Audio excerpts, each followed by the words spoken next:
நீங்க உண்மையிலேயே ஆசிர்வாதங்கள் வரவேண்டும் என்று விரும்பினால் இந்த ஒன்றை உங்க வீட்டிலிருந்து நீக்குங்க. நான் எந்த ஒரு பொருளைப் பற்றி பேசவில்லை. நான் பேசுவது யாராலும் பார்க்க முடியாத ஒன்று. ஆனா எல்லாராலும் உணரப்படுவது. முதல் விஷயம், தொடர்ச்சியான குறை கூறுதல். ஒரு வீட்டின் முக்கியமான மொழியாக குறை கூறுதல் மாறும்போது அது ஒரு எதிர்மறை அதிர்வெண்ணை உருவாக்குகிறது. அந்த அதிர்வெண் புதிய விஷயங்களை உள்ளே வராமல் தடுக்கிறது. மேம்பாடு எதுவும் நடக்காது என்று ஏற்கனவே நம்பியிருக்கும் சூழலில் ஆசிர்வாதங்கள் தங்குவதில்லை. இரண்டாவது விஷயம், சேமித்து வைத்த கோபம். வந்து போகும் கோபம் அல்ல, எப்போதும் தங்கியிருக்கும் கோபம். தீர்க்கப்படாத வாதங்கள், யாரும் மன்னிப்பு கேட்காத காயங்கள்.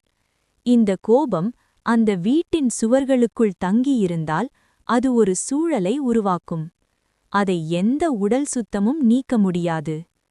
மூன்றாவது விஷயம், வாயால் சொல்லப்படாத நன்றி.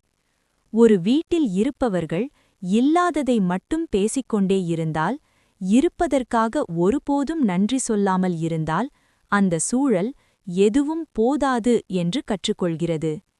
நான்காவது விஷயம், வதந்தி மற்றும் தீர்ப்பு.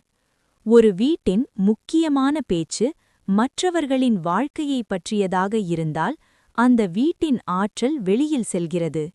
உள்ளே திரும்பி கவனம் செலுத்தாமல் எப்போதும் வெளியே செல்கின்ற ஆற்றல் உள்ளே உறுதியான எதையும் உருவாக்க முடியாது. கவனிக்கத் தொடங்குங்க. தடை செய்யத் தொடங்குங்க. மாற்றத் தொடங்குங்க. ஆசிர்வாதங்கள் நேர்மறை சிந்தனை இல்லாத இடத்தில் வருவதில்லை. அந்த இடம் உடல் சார்ந்தது அல்ல. நீங்க பேசுவது, நீங்க உணர்வது, நீங்க அனுமதிப்பது, அதுவே அந்த இடத்தை உருவாக்குகிறது. கமெண்டில் எழுதுங்கள், என் வீடு ஆசிர்வாதங்களின் இடம். மிகவும் ஆசிர்வதிக்கப்பட்ட வீடு அழகான வீடு அல்ல. அது குரலில் அமைதி இருக்கும் வீடு. பேச்சுக்களில் லேசான தன்மை இருக்கும் வீடு. நல்லவை எந்த சுமையையும் தள்ளாமல் உள்ளே வருவதற்கான இடம் இருக்கும் வீடு. நன்றி.